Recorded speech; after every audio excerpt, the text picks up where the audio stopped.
Hi, I'm Richard Maraj, Senior Minister at Unity of Phoenix Spiritual Center, and I want to thank you for visiting our website and for tuning in to today's message. If you feel inspired by today's talk, I really encourage you to make a donation by hitting that button below and making a contribution to this ministry. It'll allow us to continue these messages online and to do the great work we do here at Unity of Phoenix, which is to inspire people to live better lives. So thanks for tuning in, thanks for your support, and we hope to see you at a Sunday real soon.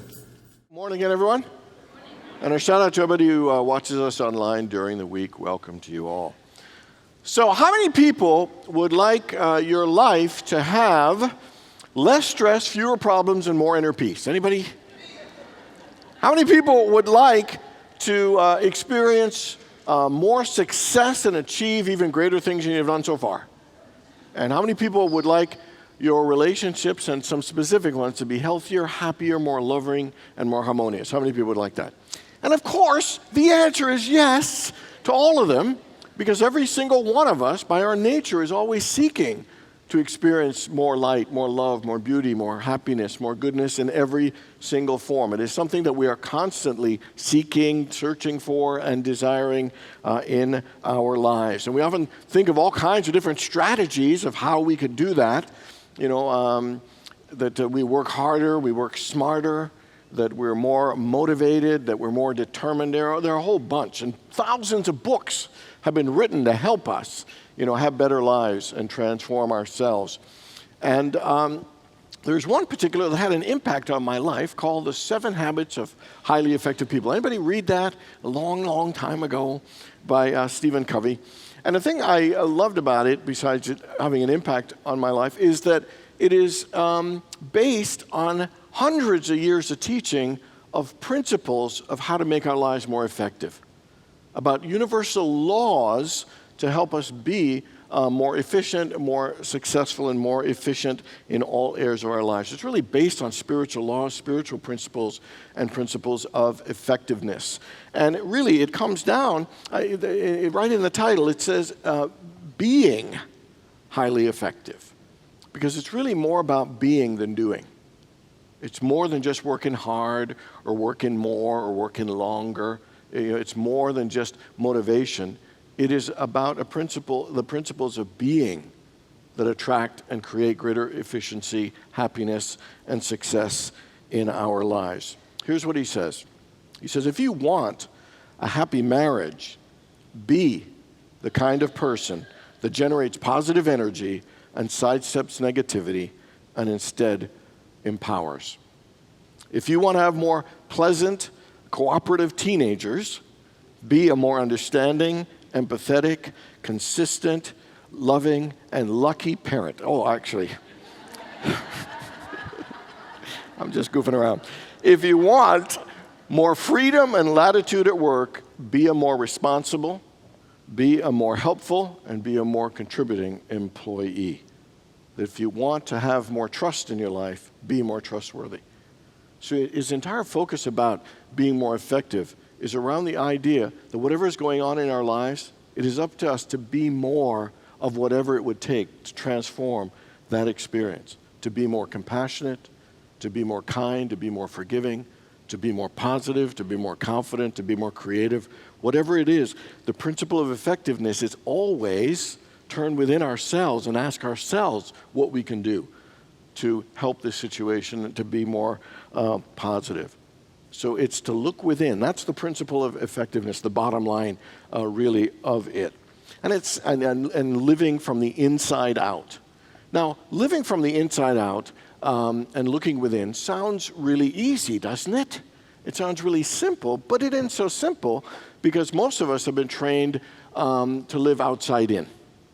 That most of us have had experiences in our lives where we've been conditioned to let outer circumstances that aren't, and always wanting those things to change, wanting the people in our lives to behave differently, wishing our family was different, our boss was different, our spouse was different. We always want things to be different, whether it's the economy or the government or the weather, that we often allow the outer things in our lives to kind of shape our feelings, our level of happiness and peace, often shaping the decisions and the actions that we take because we focus a lot on the outer. We let the outer things of our lives kind of dominate and affect our peace of mind. But what he is saying is if you want to be more effective, he said, and to do that actually is to live less effectively. It is actually to generate more frustration and feelings of inadequacy that we turn to things like blame and anger and upset and depression and feeling sorry for ourselves when we overly focus on the outer conditions and other people rather than turning within to ourselves and to focus on our being, and us engaging in activities that are more effective, habits, actions to help us have a more effective situation. I bet every single one of us has a situation, a circumstance in our lives that aren't going as well as we'd like, that if we were more effective, we know that we would have a more positive experience. So today we're going to look at these 7 habits of highly effective people. And to me, all these habits are based on 3 powerful truths, and that is that we are powerful, that we are resourceful, and that we are responsible. That every single one of us in every single moment and situation is always powerful, always resourceful, and we are always responsible. I am powerful, resourceful, and responsible. Together, I am powerful, resourceful, and responsible. And it says in the book of Timothy, it said, God has not given you a spirit of weakness and timidity, but a spirit of power, love, and self-discipline. It says that we are created in the image and likeness of God, the Creator, so we are creators. It says that we are the temple of the living God. In Genesis, it says we have been given dominion and authority over all things. And nothing more important have we been given dominion and authority over than our own thinking, that our own mindset, that our own perspective, that our own ability to be more aware. And having the power and the resources and the responsibility springs off into 3 important aspects that make all of these habits possible, and that's self-awareness, our conscience, and our imagination. So today we're going to look at the first 2 of the 7 habits, which are to be proactive, and the second one is to begin with the end in mind. So right now, what I want you to do is I want you to notice what mood you're in right now. Just be aware. What would you name that mood or mindset that you are in currently? Is there something weighing on your mind? Or is your mind kind of relaxed and peaceful? Are you kind of distracted? Are you not enjoying this exercise and thinking, Reverend Maraj, can you move on to the talk now, please? What are you feeling? Because I'll tell you, self-awareness is that incredible ability that we all have is to observe ourselves, to literally notice and be aware of what we're thinking, what we're feeling.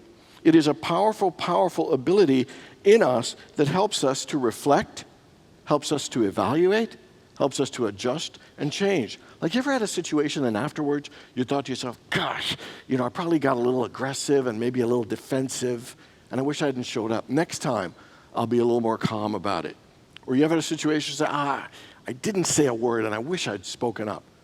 Like, we have this ability to be self-aware of situations in the moment of how we're feeling and after the fact to help us actually adapt and experience things in greater ways and be a more effective person. Self-awareness is a powerful thing. And the 2 aspects of self-awareness are what he calls the circle of concern and the circle of influence.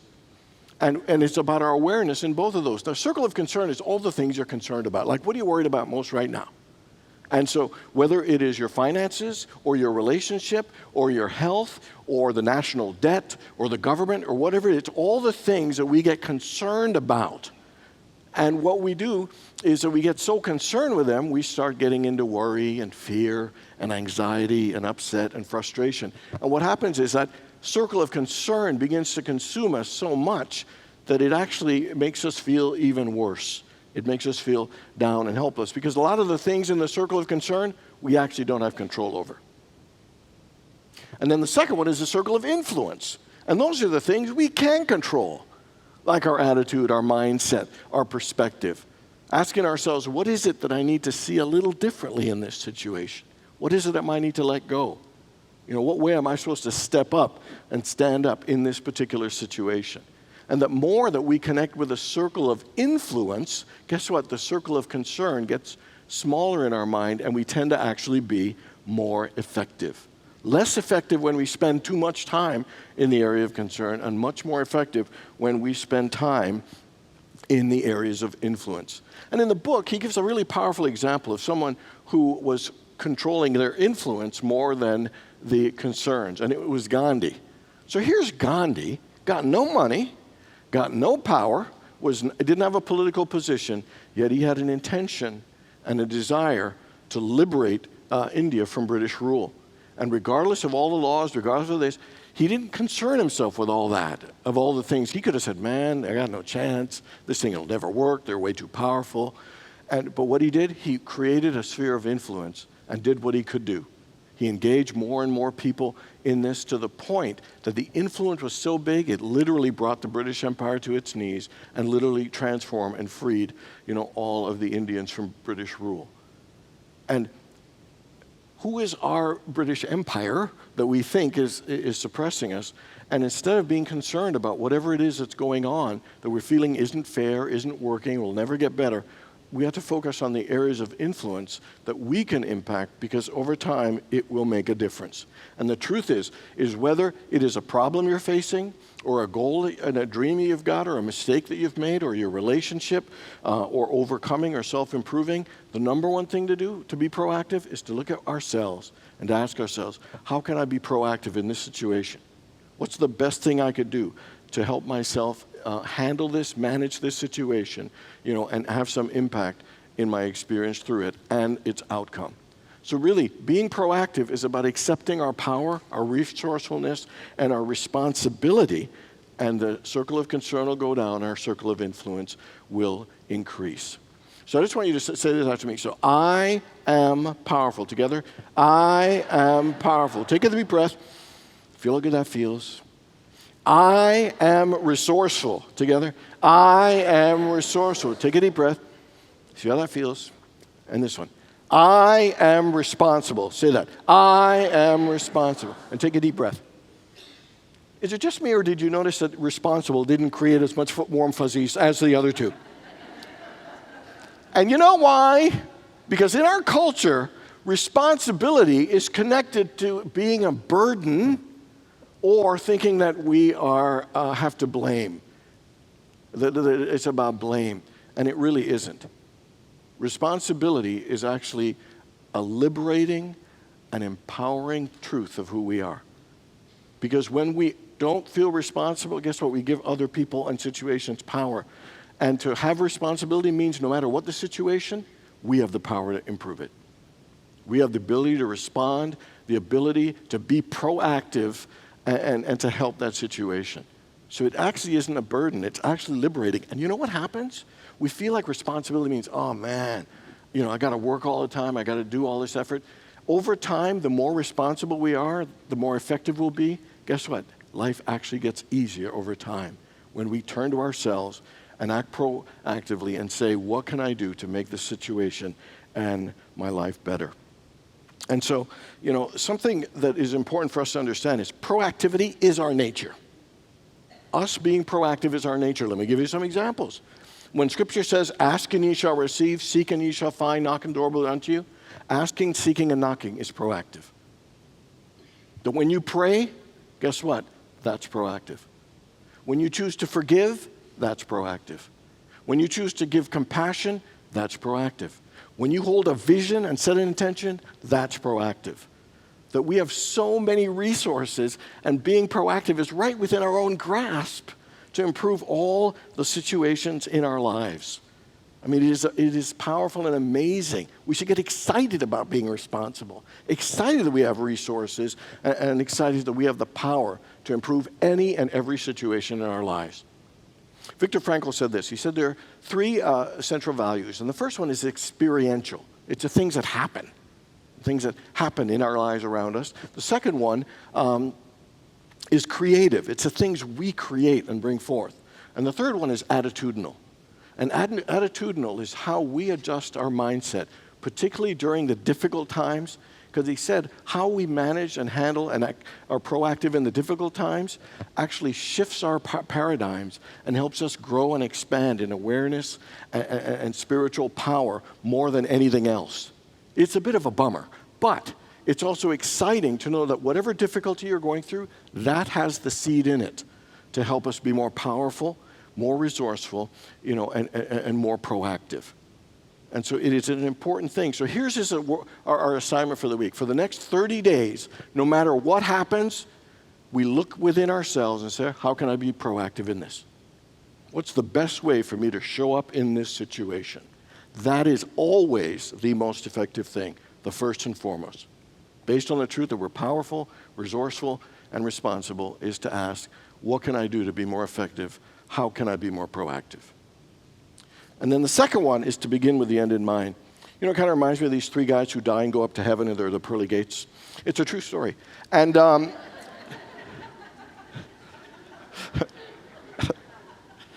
and so St. Peter says, so when you were in your casket, what would you like to heard people say?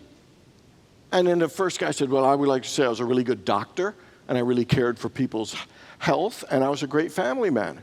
And he said, the second guy, what would you like to heard while you're in the casket? And he said, well, I would like to heard that I was a really good teacher, and I went the extra mile for the students who needed help, and I was a great husband, and I was a great father. And he said to the third guy, what would you have liked to heard? He said, I would have liked to heard them say, look, he's moving, he's moving. Okay, all right. And so with the idea to begin with the end in mind, he has an exercise, and here's the exercise. So imagine you're attending your own funeral. All the people in your life gathered there to love and appreciate you. And there are four speakers. Somebody from your very close family, a friend, somebody from work, and somebody from your church or community organization you might be a part of.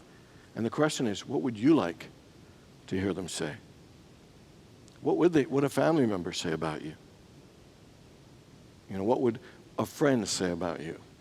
About the difference you made, the impact, the kind of person you were? What would someone at work say about your work ethic and how you got along with others? What would someone from your church or your community say about you?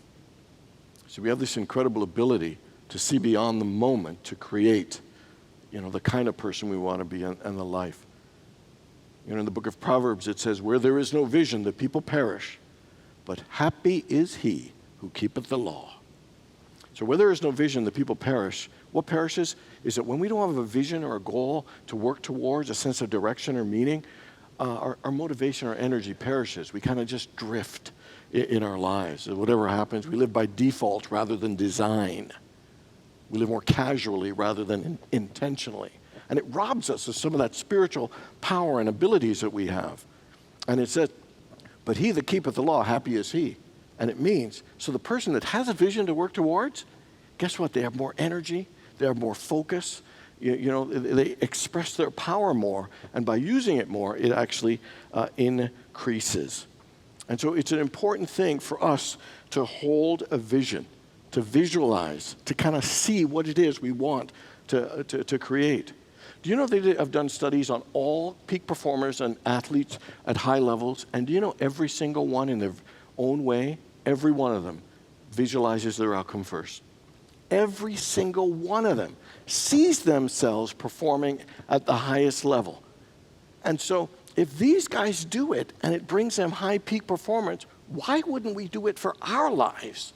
To visualize the kind of life, the kind of relationship, the kind of person, the kind of feelings, the kind of financial abundance that we would have. Why would we not use it? And so how do we do it? The first thing to use the power of our vision, our imagination, and begin with the end in mind, first one is to look at our lives now and ask ourselves the Dr. Phil question, so how's that working for you? And to see if there are any areas in our lives where we feel, I would like to feel more joy and fulfillment in that area. Is there any area in our lives is not only not feeling joyful, okay, that's not really me. That's not my authentic life. I'm living what other people's expectations are. And sometimes people have some difficult times. They come through abuse, they come through poverty, they come through a lot of different things. And the great thing about having a vision is that we can rewrite the script. We can retell the story. It doesn't matter how many years it's been going on. We have that power today to not only be proactive, but to hold a new vision, tell a new story. So a story of defeat can become a story of triumph, and we get to write that story. A story of being stuck can be a story of overcoming and transformation. A story of lack can become a story of abundance and triumph. I mean, we have so much more power than we actually realize. And then, so the second thing about it is to ask ourselves, so what's important to me? What kind of life do I want to have?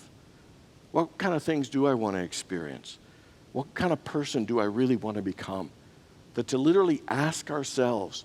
The Socratic method of learning is based on the idea that all the wisdom and knowledge is already in us, and when you ask questions, it helps bring it out. So asking yourself the question, what do I want? What do I want to create? What do I want to feel? Who do I want to become? Is actually hugely powerful.